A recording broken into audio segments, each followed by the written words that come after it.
Hi friends, junior NTR Koratala Shiva వీరిద్దరు కాంబినేషన్లో వస్తున్న రెండవ చిత్రం దేవరా. ఈ మూవీపై భారీ స్థాయిలో అంచనాలు ఉంది.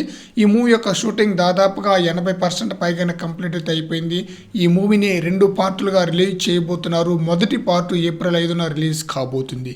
ఈ చిత్రంలో జాన్వీ కపూర్ హీరోయిన్గా నటిస్తూ ఉంటే సైఫ్ అలీ ఖాన్ మెయిన్ విలన్గా నటిస్తున్నారు. అయితే ఈ మూవీ యొక్క గ్లిమ్స్ ఈ నెల 8వ తేదీన రిలీజ్ కాబోతుంది. అయితే గ్లిమ్స్ బ్రేక్ చేయాల్సిన రికార్డులు అయితే కొన్ని ఉన్నాయన్నమాట. అవేంటో చూద్దాం. టాలీవుడ్ పరంగా గుంటూరు కారం మూవీ యొక్క గ్లిమ్స్ 24 గంటల్లోనే 20.98 మిలియన్ల వ్యూస్తో టాప్లో ఉందన్నమాట.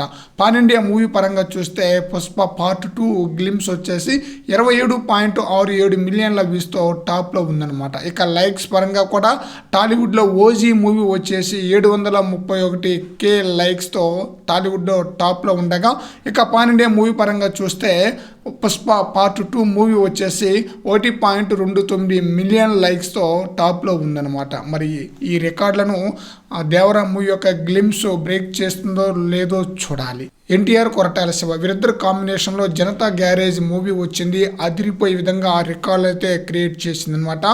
మెసేజ్తో పాటు కమర్షియల్గా మంచి హిట్ అయితే అందుకుంది. ఇప్పుడు దేవరా మూవీపై కూడా భారీ స్థాయిలో అంచనాలు ఉంది. కొరటాల శివ ఎంతో జాగ్రత్తగా ఈ మూవీని తెరకెక్కిస్తున్నాడు. మరో ప్రపంచాన్ని చూపించబోతున్నారట దేవరా మూవీతో. మరి చూద్దాం దేవరా గ్లిమ్స్ ఏ విధంగా ప్రేక్షకులను ఆకట్టుకుని ఈ మూవీపై ఏ స్థాయిలో అంచనాలు పెంచుతుందో.